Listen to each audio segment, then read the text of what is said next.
Payg'ambarimiz alayhissalatu vassalamning muborak bir bashoratli mo'min musulmonlar uchun, ummatlari uchun bir bashoratli hadislari bor.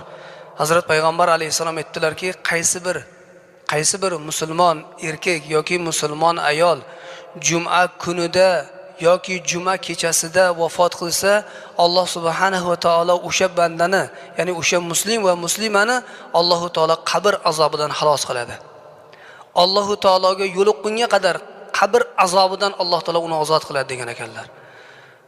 Mo'min musulmonlar uchun eng katta Payg'ambar alayhissalatu vassalamning ulug' bashoratlaridan biri mana bu hadisdagi aytilgan qaysi bir insoniki agar juma kunida vafot qilsa, kunduzi bo'ladimi, kechasimi, bu ba'zi ulamolarimiz aytgan ekanlarki, husnul xotimani belgisi degan ekanlar. Ya'ni xotimasi chiroyli bo'lishligini belgisi juma kuni yoki kechasida vafot qilishlik degan ekanlar. Shunga yo'ygan ekanlar.